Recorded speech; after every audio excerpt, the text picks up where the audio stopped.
Finally, going to move on to deviance. So, what is my understanding of sportsmanship, and do I think it's successful in sport?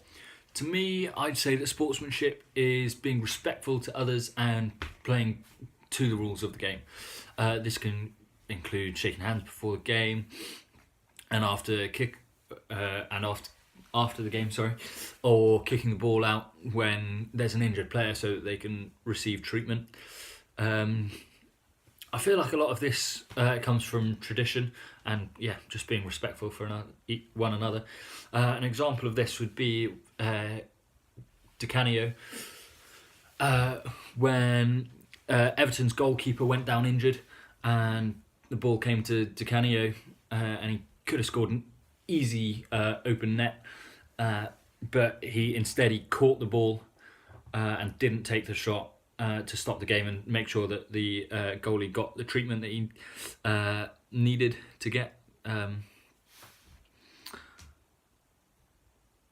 I think it's good because it brings out respect and fair play between players, which kind of is passed on to the grassroots level with kids watching the game and kind of looking up to their idols. They're going to copy them and do what they do.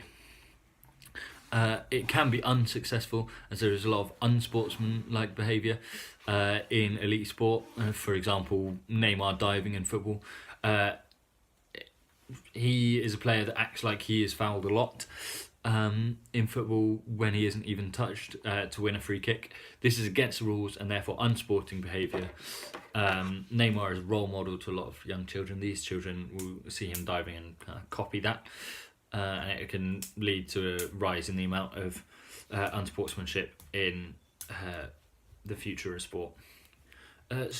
What is my understanding of gamesmanship and how is it affecting sport? So gamesmanship is kind of a player pushing the rules to the absolute limit, but doesn't actually break them to try and con the referee into making a decision in their favour or to change the outcome of the game in some way. This can include in tennis, kind of grunting.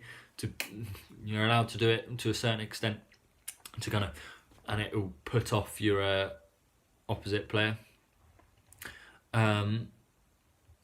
Also, kind of grabbing in football, kind of having a bit of a tug on someone's shirt to stop a counter attack. But my specific example for this is when Harlequins played Leinster, and coach Dean Richards for Harlequins told one of his substitutions, Tom Williams, to hide a blood capsule in his sock, and that he wouldn't be playing the rest of the game because their kicker had come off a bit earlier in the game with an injury, and they were losing by 1 point, so they needed Nick Evans to come back on to make the kick to win the game. But because he'd already been subbed off, you can only come back on if it's for a blood replacement. So that's what happened. Luckily, Nick Evans missed the kick anyway, so it didn't change the outcome of the game. But Dean Richard has been banned for 3 years since he was found guilty of cheating. I feel like gamesmanship is affecting sport negatively, as gamesmanship is taking over sportsmanship to a certain extent for extrinsic reasons like winning, kind of how the fans see you, money, so that they'll use anything they can to win so they have more fame.